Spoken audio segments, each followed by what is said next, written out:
कक्षा 11वीं की स्टूडेंट फाइल आपके यहाँ पर जीव विज्ञान 83 पेपर लेके आ चुके हैं। पूरा आपके यहाँ पर रियल पेपर आ चुका है। ठीक है, आप लोग बहुत से रिकमेंड रहे थे कि जीव विज्ञान का रियल पेपर ओपन कराओ। फाइनली आपके यहाँ पर रियल पेपर आ चुका है और साथ ही आपको ज़्यादा टाइम बचा नहीं, तो आपको यहाँ पेपर देने से पहले इस पेपर पूरा रट के जाना। साथ ही आप यहाँ पर इस पेपर पूरा अच्छे से याद कर लेते तो 70 नंबर लाने वाले, क्योंकि पूरा आपका रियल पेपर है। साथ ही इस पेपर को आपको फेक पेपर नहीं समझना, क्योंकि यह आपका फेक पेपर नहीं है, पूरा आपका 101% आपका रियल पेपर है, वो आपका यही पेपर आएगा। ठीक है, सिर्फ आपको हमारे ऊपर विश्वास करना है, आपका यही पेपर आएगा। जब भी आप पेपर देने जाएंगे तो आपको वो पेपर में यही धरा मिलने वाला है, सिर्फ आपको इस पेपर को याद करके जाना। साथ ही हम पूरा पेपर आपका यहाँ पर संपूर्ण हल सहित कराने वाले हैं। आप यहाँ पर देख लीजिए 23/5/2023 कक्षा 11वीं विषय जीव विज्ञान, समय आपका 3 घंटे का रहेगा। तो चलिए जो आपका पेपर वो देख लेते हैं। उससे पहले वीडियो को लाइक और चैनल को सब्सक्राइब कर लिए, क्योंकि रियल पेपर, ठीक है, रियल पेपर लाने में बहुत ज़्यादा मेहनत लगती है। तो आपका पूरा पेपर यहाँ पर आ चुका जीव विज्ञान का वो असली पेपर है। ठीक है, तो आपके 6 नंबर के आते हैं, सही पेपर चुनकर लिखिए। पहला आता जीवन का भौतिक आधार है,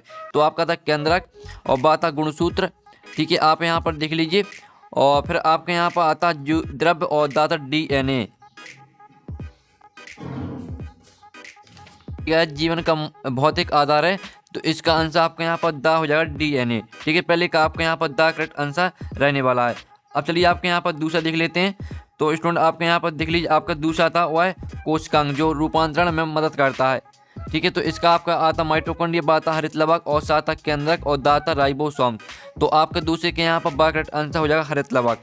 ठीक है, अच्छे से आपको यहाँ पर याद कर देना। साथ ही वीडियो को ध्यान से देखिए और सुनिए, जिससे पूरे ऑब्जेक्ट वो आपको यहीं पे याद कर लेने, क्योंकि वो आपका यहीं पे आने वाला। तीसरा आता निम्नलिखित में से कौन सा एंजाइम की क्रियाशीलता को प्रभावित करता है। तो तीसरे जो आपका यहाँ पर इसका ऑप्शन आता उच्च ताप, बाता pH और साता न्यून ताप और दाता आबासा तीनों। तो आपके यहाँ पर तीसरे का आपका यहाँ पर रहेगा दा करेक्ट आंसर आबासा तीनों। ठीक है, तो अच्छे से याद कर लीजिए। फिर आपके यहाँ पर चौथा आता है ECG कौन सी तरंग, ठीक है, पुनः ध्रुवण का निरूपित करती है। तो आपका आता P तरंग और T तरंग और ST तरंग और दाता QRS तरंग। तो चौथे का आपका यहाँ पर करेक्ट आंसर हो जाएगा P तरंग। ठीक है, चौथे का आपका करेक्ट आंसर हो जाएगा P तरंग। अब चलिए आपका यहाँ पांचवा आता मूत्र में ग्लूकोज की उपस्थिति है। ठीक है, आपका इसका ऑप्शन आता यूरेमिया और बाता कीटो, ठीक है, कीटोनी, आप यहाँ पर देख लीजिए कीटोन्यूरिया और सा ऑप्शन आता है इसका दा ऑप्शन आता है। तो मूत्र में ग्लूकोज की उपस्थिति है, तो पांचवें का आंसर आपका हो जाएगा दा। ठीक है, पांचवें का आपका यहाँ पर दा करेक्ट आंसर रहेगा। अब छठवां आपके यहाँ पर आता है, तो छठवां आप यहाँ पर देख लीजिए HB के साथ ऑक्सीजन के बंधन से निर्मित होता है। तो छठवें का जो आपका यहाँ पर करेक्ट आंसर रहेगा वो आपका दा हो जाएगा अस्थायी ऑक्सी हीमोग्लोबिन। ठीक है, तो इस तरह से आपके जो 6 नंबर के सही विकल्प है वो कंप्लीट हो जाते हैं।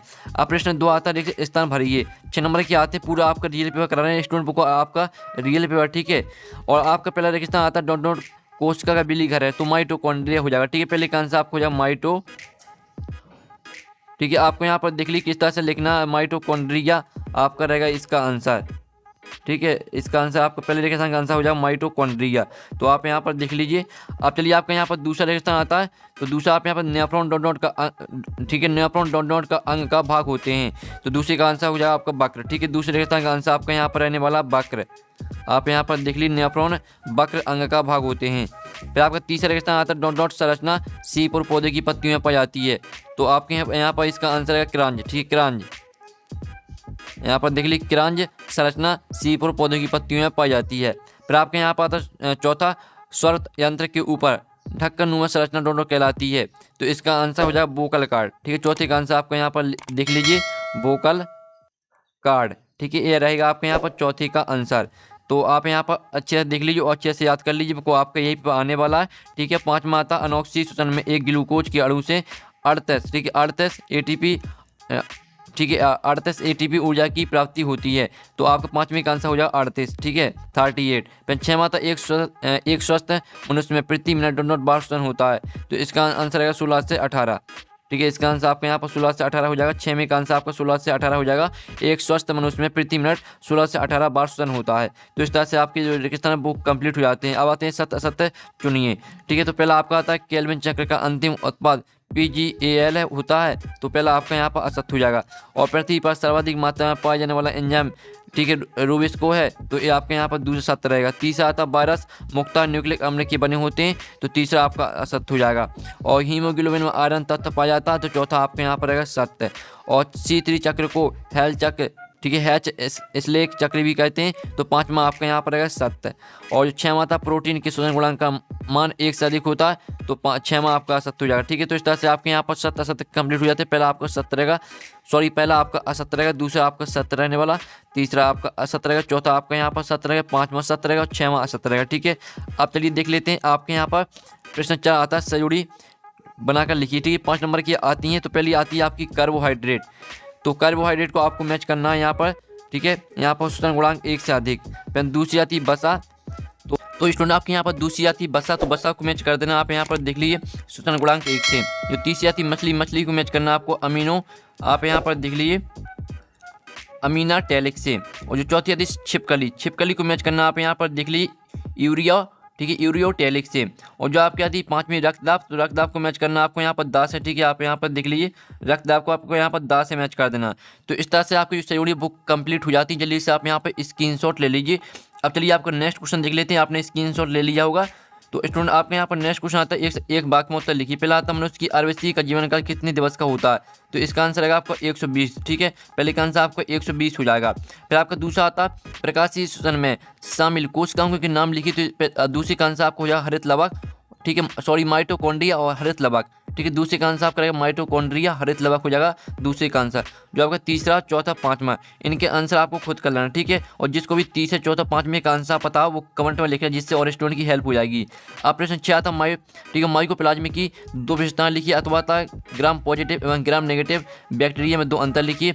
7वां आपका क्वेश्चन आता तो सेंट्रोसोम के 2 काल लिखिए, आप यहाँ पर देख लीजिए। फिर आपका यहाँ पर आता 8वां क्वेश्चन सूक्ष्म पोषक तत्व क्या होते हैं, 2 उदाहरण लिखिए। अथवा आता उपापचय क्रिया में एटीपी की कोई 2 भूमिका लिखिए। फिर आपका 9वां क्वेश्चन था मानव रक्त समूह के प्रकार लिखिए। अथवा आता एंटीजन एवं एंटीबॉडी में अंतर लिखिए। फिर आपका 10वां क्वेश्चन आता है ठीक है, अमोनोटैलिक एवं यूरोकोटैलिक जंतुओं में 2 अंतर लिखिए। अथवा आता नेफ्रॉन का नामांकित चित्र बनाइए।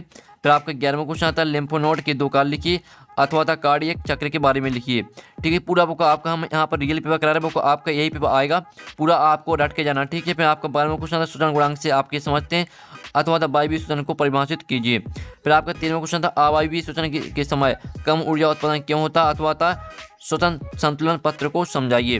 फिर आपका 14वां क्वेश्चन आता मानव वृक्क का स्पष्ट नामांकित चित्र बनाइए। फिर अथवा था यकृत को पाचन एवं औषधि अंग दोनों के रूप में कैसे कार्य करता समझाइए। फिर आपका आता 15वां क्वेश्चन सेंट्रोसोम के 3 काल लिखिए। अथवा था कोश का सिद्धांत का प्रतिपादन किसने किया, इसकी 2 अवधारणाएं लिखिए। फिर आपके यहाँ पर आता है 16वां क्वेश्चन क्रॉन्ज संरचना क्या, इससे पौधों की पत्तियों को क्या लाभ होता है। और इसका अथवा था C3 चक्र की तुलना में C4 चक्र के क्या लाभ हैं लिखिए। ठीक है, आप यहाँ पर देख लीजिए। फिर आपका आता है 17वां क्वेश्चन देख लीजिए। 17वें का अथवा था C3 एवं C4 प्रकाश संश्लेषण दोनों में पाए जाने वाले समान चरणों को लिखिए। 18वां क्वेश्चन आता प्रोटीन के 4 काल लिखिए। और इसका अथवा था DNA एवं RNA में 4 अंतर लिखिए। फिर आपका 19वां क्वेश्चन आता धमनियाँ एवं शिराओं में अंतर लिखिए। ठीक है, इसका अथवा था अलिंद एवं निलय में 4 अंतर लिखिए। फिर आपका 20वां क्वेश्चन आता केंद्र की 4 काल लिखिए। अथवा था प्रोकैरियोटिक, ठीक है, प्रोकैरियोटिक एवं यूकैरियोटिक कोशिका में 4 अंतर लिखिए। तो इस तरह से जो आपका पेपर है वो यहाँ पर कंप्लीट हो जाता है कक्षा 11वीं का आपका जीव विज्ञान का। तो कक्षा 11वीं का हमने यहाँ पर जीव विज्ञान का पेपर पूरा कंप्लीट करा दिया। और साथ ही बुक आपका यही पेपर आएगा। और जो इसका सॉल्यूशन मिल जाएगा आपको टेलीग्राम ग्रुप में। और टेलीग्राम ग्रुप की लिंक वीडियो की डिस्क्रिप्शन दी रखी है। साथ ही आपको व्हाट्सएप ग्रुप भी ज्वाइन कर लेना। ठीक है, तो पूरा सॉल्यूशन मिल जाएगा आपको यहाँ पर टेलीग्राम ग्रुप में। और साथ ही जो इसका सॉल्यूशन है वो हमने आपको बता दिया टेलीग्राम ग्रुप में मिल जाएगा। तो हम यहाँ पर नेक्स्ट वीडियो में मिलते हैं। टेक इन, बाय बाय।